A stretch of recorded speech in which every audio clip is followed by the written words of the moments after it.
Assalamualaikum warahmatullahi wabarakatuh. Kami dari kelompok 5. Di dalam video ini kami akan menjelaskan isi dari makalah kami yang berjudul Database Online. Baiklah, untuk bagian pertama itu akan dijelaskan oleh saya sendiri, yaitu tentang pengertian database online. Database atau yang sering disebut dengan basis data. Biasanya istilah basis data atau database dipelajari dalam ilmu informasi.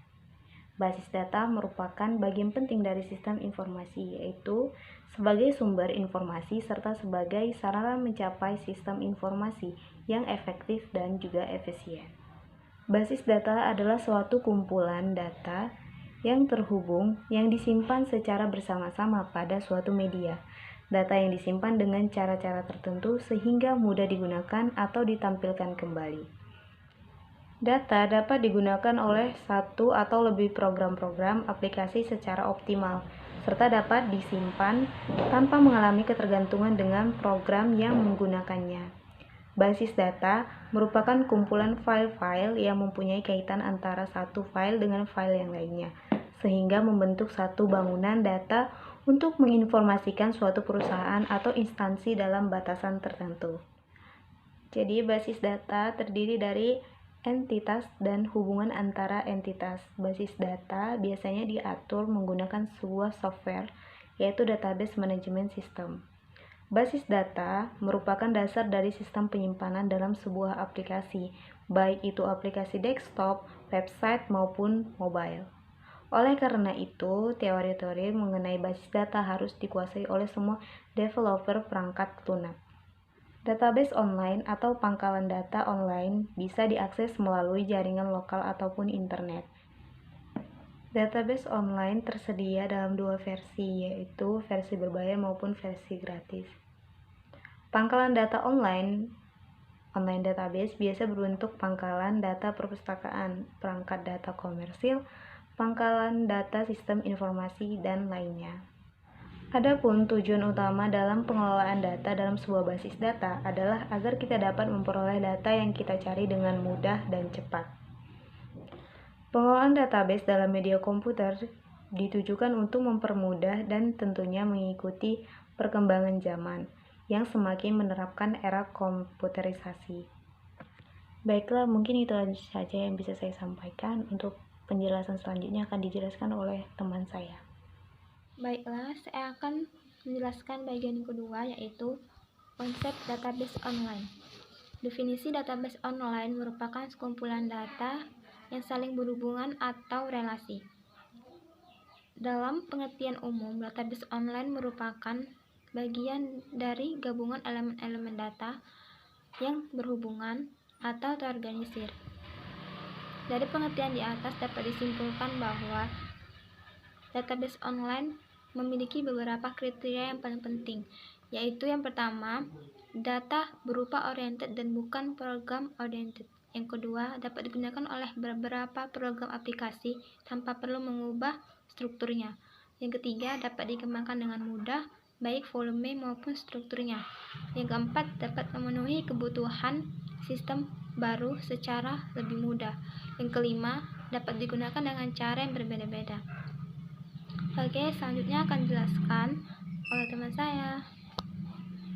Dan materi yang ketiga adalah database online akademik. Nah, database online akademik itu bisa kita sebut sebagai koleksi digital perpustakaan. Nah, biasanya perpustakaan yang melanggan database-database tersebut adalah perpustakaan perguruan tinggi, di mana hal tersebut untuk menunjang tridharma perguruan tinggi. Banyak database online akademik yang bisa kita langgan gitu, sesuai dengan kebutuhan kita gitu. Misalnya ada Emerald, kemudian ada ProQuest, kemudian ada JSTOR, Springerlink, dan lain-lain. Nah, perpustakaan UIN sendiri gitu ya, melanggar database online akademik itu Emerald dan ProQuest.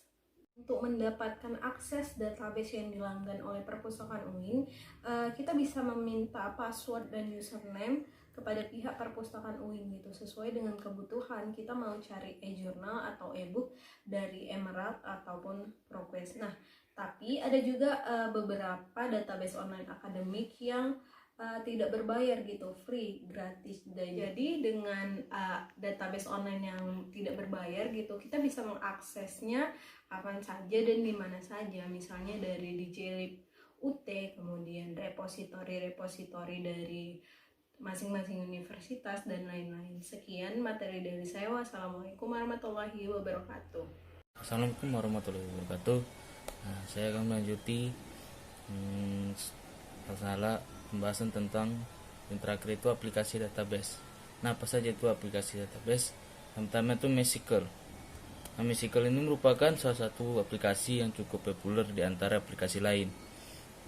Nah, aplikasi yang satu ini memiliki sifat open source serta bisa Anda menggunakan untuk membuka platform dengan baik tanpa mengalami gangguan.